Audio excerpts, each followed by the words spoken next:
This is your daily dose of all things royal. Welcome back, my gorgeous, good-looking friends. It truly is never a boring day. There's always something. And today, I was looking at this forum and I stumbled upon this comment/thread. I didn't read all of it, but I wanted to share it with you guys because it did make me laugh. So this thread was found in a forum called The Tattle Life, of which Pervy Panda said, genuine question. Who else thinks the royal grift is having a breakdown? Photoshop children, floating boxes, Harry superimposed onto Meghan's backside. I think she needs to take a leave from Murky Meg and take a break. Be more selective of what she's focusing in on to criticize because her videos seem unhinged. I'll happy eat my hat if one day it's revealed that Harry has been superimposed into photos of boring Valley Girl charity fundraising events, and Meghan's holiday snaps were doctored, and her mole really is made of magic and does disappear and then comes back again. Now, I'm not going to continue with the thread, but Planet Gnet says, I think she's turning into too much of a right-wing conspiracy theorist. I'm pretty conservative, but she is getting too out there. The thing I have a problem with is her being so convinced that Harry is here to challenge free speech in the U.S. He can whine all he wants to and sue publications, but he isn't going to change anything. He might hang around with some people who have the power to do things, but he personally has no power. If he was all that all-knowing, smart and clever, he wouldn't be allowing his wife to merch keychains so they can pay the electric bill. Okay, let me start with Pervy Panda first. I get it. I totally can understand the place that you're coming from because if I was seeing this stuff for the very first time, I would be having a hard time wrapping my brain around it. And that's exactly the experience that I had when I started down this rabbit hole. And it took some time for me to really grasp the magnitude of this manipulation, that it will take people some time to, figure it out. Because once you see it, you really can't unsee it. Those that are now starting to see it, they're also saying the same thing. So I'd encourage you to just keep an open mind. I didn't say at the tennis match that I was for certain that Harry was imposed in there. I mean, the fact that her track record shows that she doctors practically everything, why wouldn't that be a possibility? It's really all about perspective and keeping an open mind. And, I agree with you. I think I deserve a break, not because I'm becoming unhinged, but because I haven't taken one. So I will make a note and consider that. But moving on to Plantagenet. In all my videos pertaining to the censorship industrial complex and Meghan and Harry's alignment, I never once said that Harry was clever or smart. He does have the ability to change because he has money. And when you have money and a certain status, you're able to do a lot. You don't have to be smart. You don't have to have education. Clearly, we're seeing what this guy is doing. So he is making a difference in the sense of censorship. All those reports that Archwell keeps putting out there, part of the strategy of this complex is to put pressure on other governments to pass censorship laws, like what we saw in the UK, in the EU. The reports that they did for Australia is to force legislation in Australia. And the main reason why all these countries are putting legislation into place is really to circumnavigate our First Amendment by other governments putting pressure on the social media companies to censor and suppress information.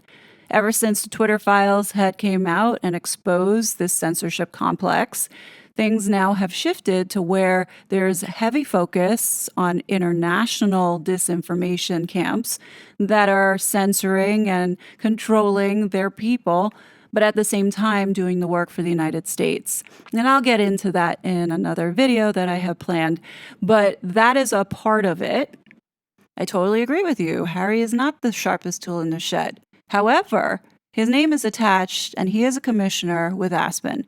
Aspen is an entity that is focused on censorship.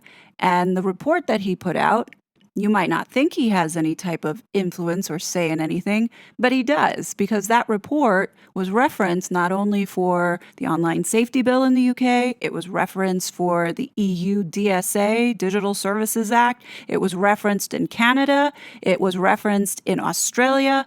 So, oh, and I forgot, it was also referenced in the FTC report here in the United States.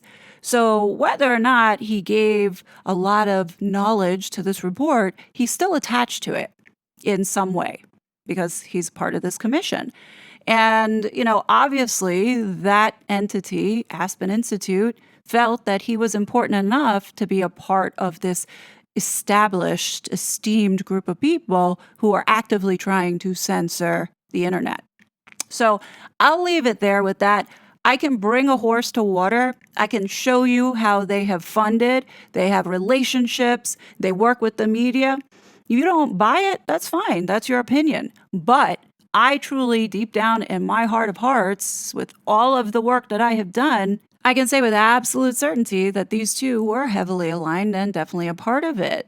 And that's because these two are on board with carrying out this Agenda 2030 and playing globalists. Now, you might say, wow, she's getting too conspiratorial. Oh, really? Well, if you don't take my word for it, then take our congressman who spoke out 2 days ago, where nobody seems to be listening or paying attention to what is about to go down next week. But I'm going to share it here because I have other viewers that do find value and are interested in learning more about the things that are not being talked about in the media.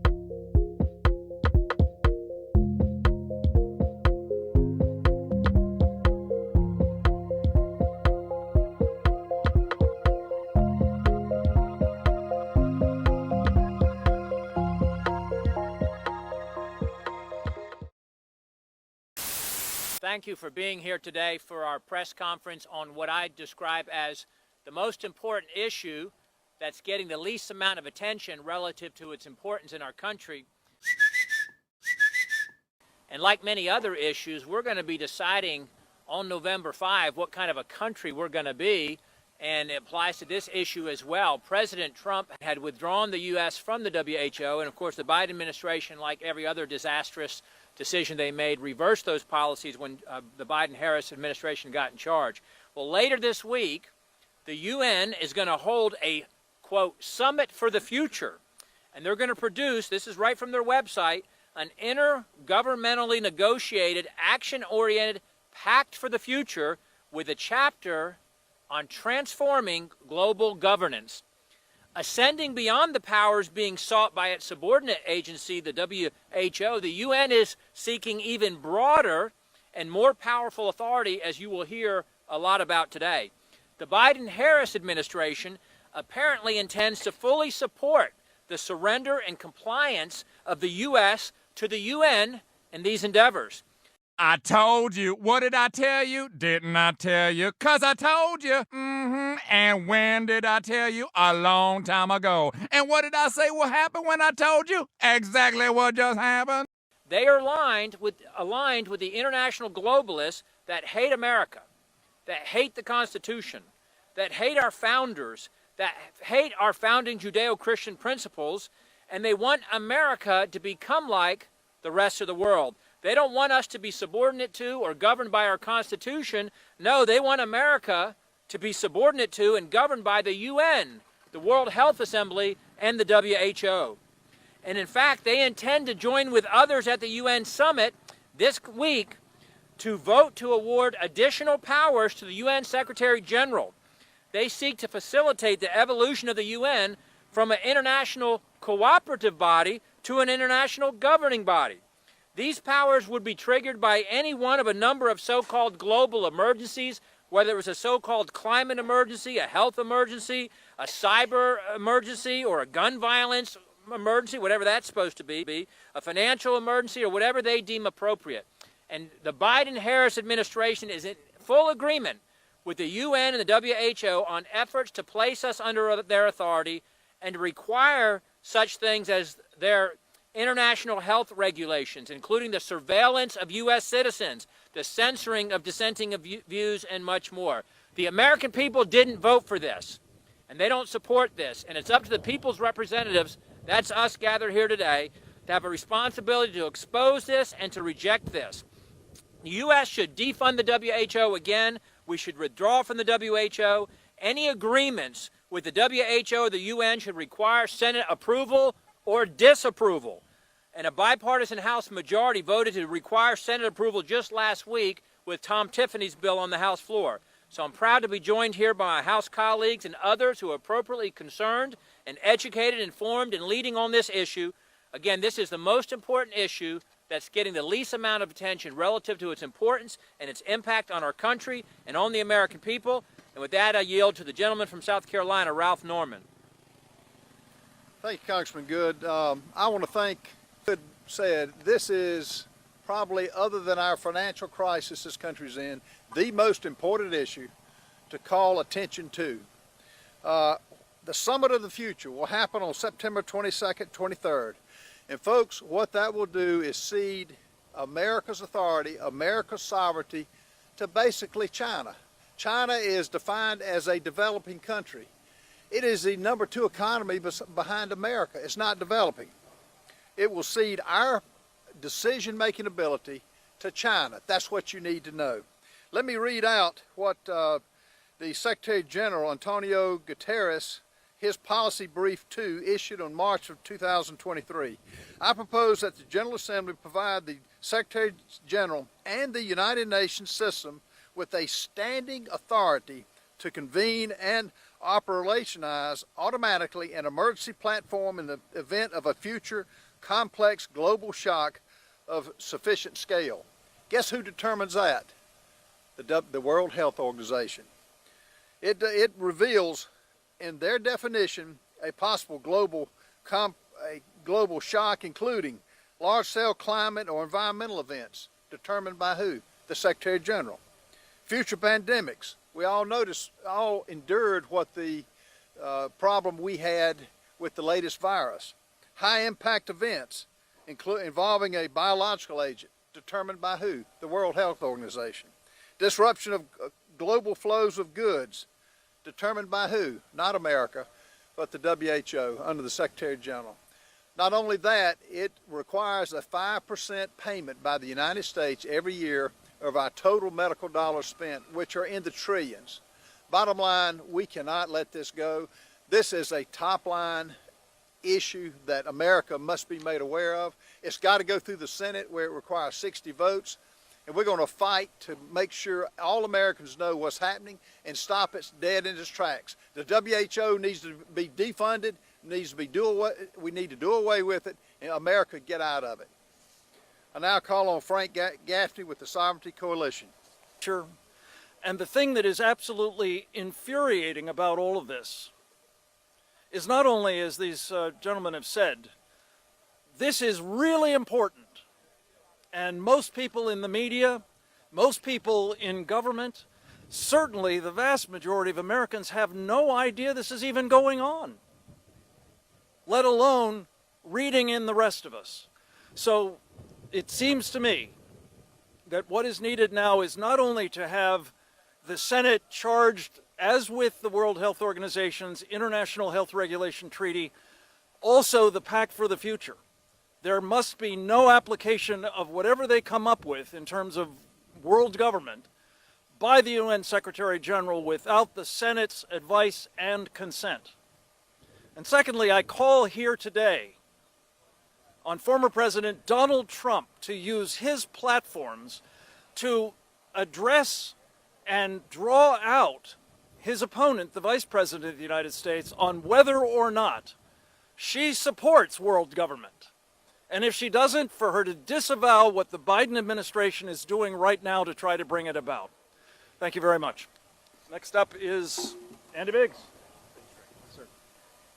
Thank you, Frank, and thanks to Bob and Ralph for organizing this, and for all who are standing with us, and my colleagues, and those who are concerned about this.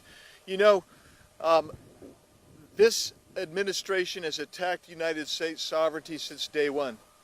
They've done it by attacking our geographical integrity, and now they want to cede our sovereignty over to the United Nations, and in particular the World Health Organization. It's important to understand that how critical it is that we let the American people know how dangerous this administration is and their policies are. So, when we think about it, $850 million, that's our annual assessment today to the World Health Organization.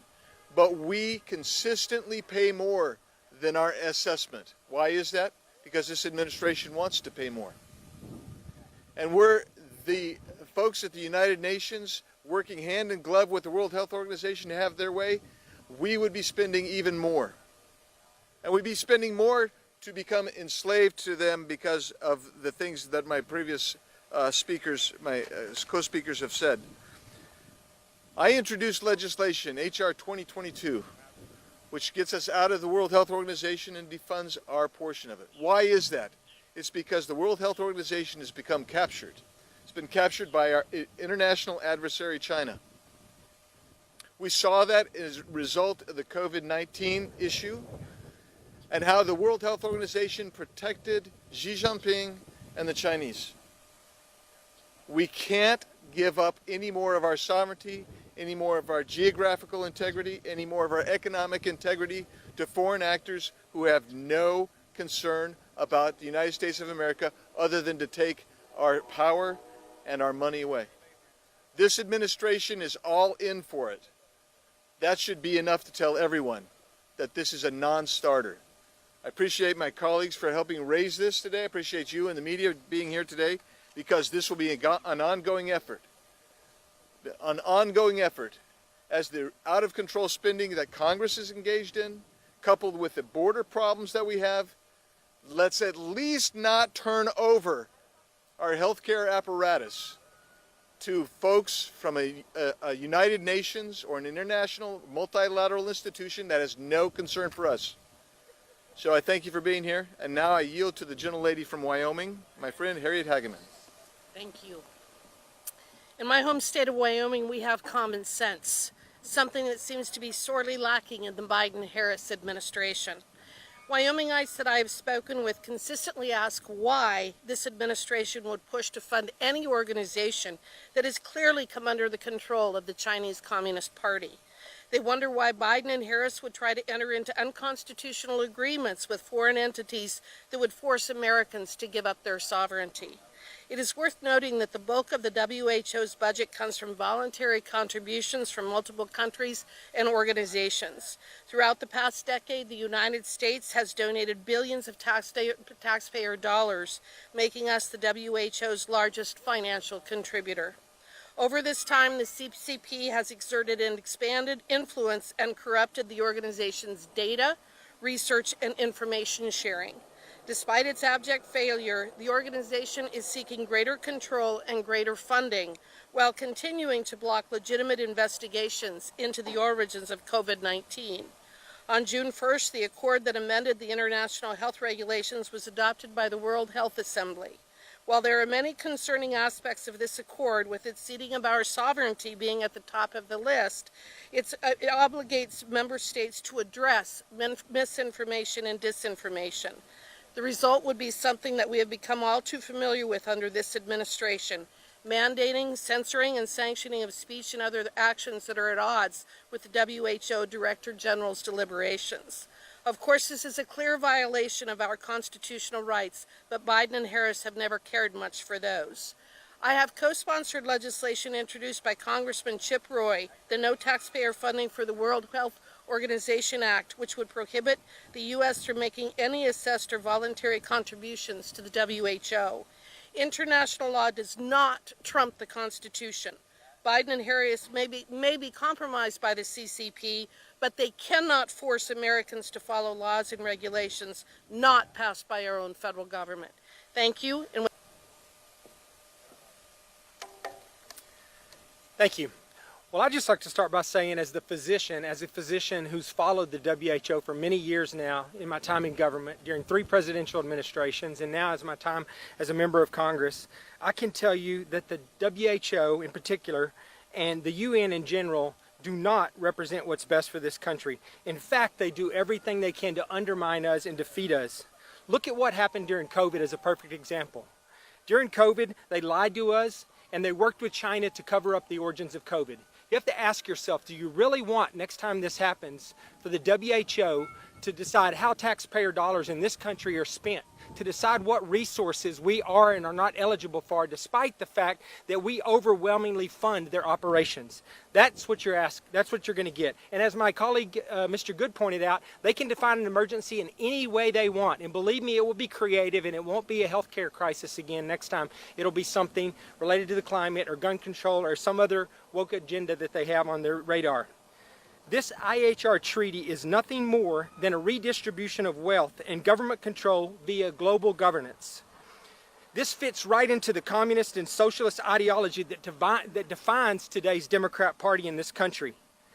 Kamala Harris, Joe Biden, and their administration would like nothing more than to pass their responsibility to protect this country's health and livelihood to another country, many of which do not appreciate the United States, do not like the United States, and many of which are hostile to the United States.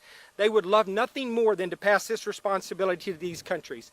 I am a firm believer that from this point forward, we should never give another penny to the World Health Organization. They have not represented us well. They never have, and they never will. They are not an ally to this country. They are not an asset to this country. We should not be paying hard-earned taxpayer dollars for their efforts that are oftentimes against us. With regards to the United Nations, I've said it before, I'll say it again. I think the best thing we could do for the United Nations is to go to New York and push the entire thing off into the East River. And with that, I turn it over to Tony Perkins from the Family Research Council. Thank you. WHO. We were here about 6 months ago, similar press conference prior to their June meeting in Geneva, where they tried to gain international support for their pandemic accord, which they did not do. And I'm becoming convinced that the WHO thinks that the rest of us have brain fog from COVID, and they're just going to keep trying this over and over again. But the facts do not change. This is a global power grab. And when you look at the various aspects that this would touch, in particular that have been touched on, that are very concerning, is their focus on so-called disinformation. What we recently saw in Brazil with X is a prime example of what governments would be doing, being empowered by the WHO's pandemic accord, calling on governments to silence and censor dissenting voices. You know, in America, we cherish the First Amendment. We cherish our freedom, and we cherish our families. Both are endangered under this pandemic accord. And I echo the calls here today, number one, to defund the WHO and get the United States out of it. But secondly, any agreement that is advanced by this administration, signed on to, should be submitted to the Senate for ratification and be treated as it is, as a treaty. So I thank these members of Congress for continuing to bring attention to this. While many ignore it, the WHO continues their march for power, and they will not stop. And it's going to be incumbent upon this Congress, this institution, stopping and protecting the American public.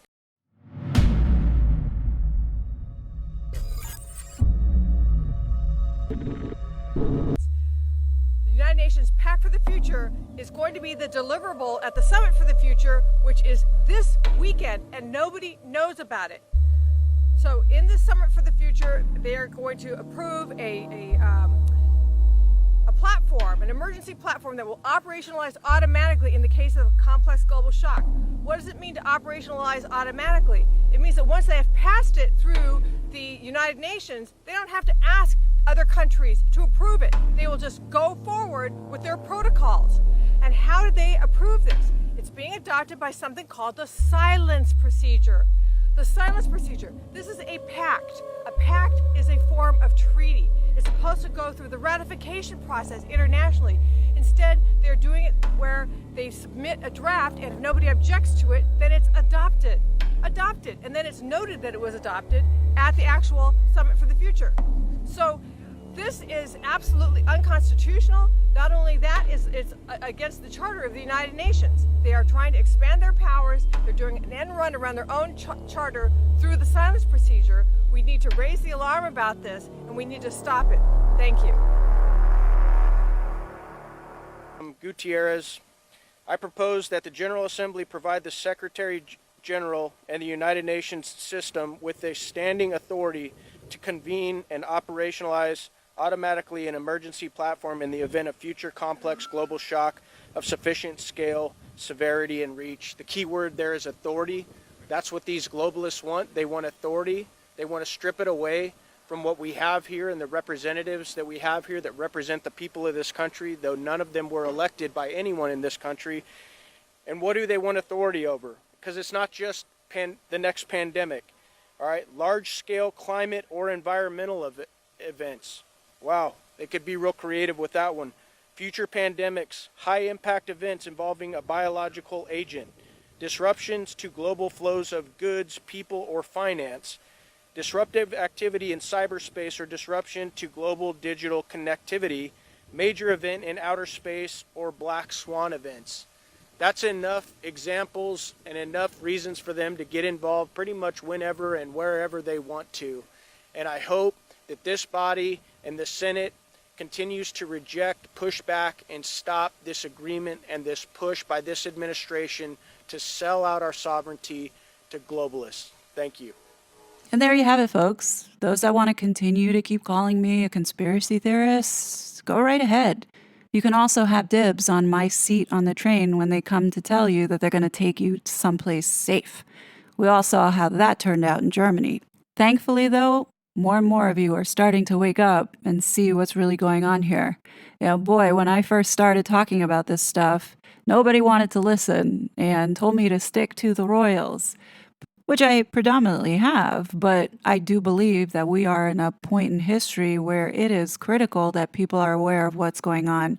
And the fact that information is being suppressed and the media being silent about all of this, it's very dirty and what they're trying to do here.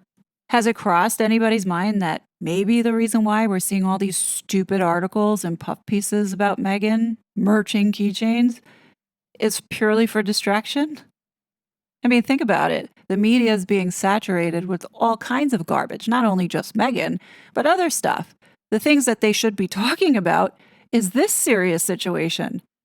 I can bring a horse to water, but I can't make it drink. And I think the one thing that I find frustrating is that these are the videos that are the important ones, not the ones talking about Meghan walking in a parking lot. I know that those are fun, but this is some serious stuff, and I just don't understand why there are not more people who have a sense of urgency around pushing back against this. I mean, we're sitting here being fully compliant. Well, I'm not, but many are, in just not even paying attention and sticking with the nonsense. I'm hopeful that this video has woken a few more people up. I really do care about bringing value to my audience and hope that this in some way is helpful. If you did like this video and find that it's important, I ask you to please help the kid out and like it, as well as if you can share with one person. That traditionally helps out a lot, bring more spotlight to something like this. These are the videos that get the lowest views, and I think they're the ones that are the most important. But what do you guys think? Definitely leave your thoughts below. As always, I will be back with more content. But until then, please be safe, and I'll talk to you later. Bye! I was such a fraud.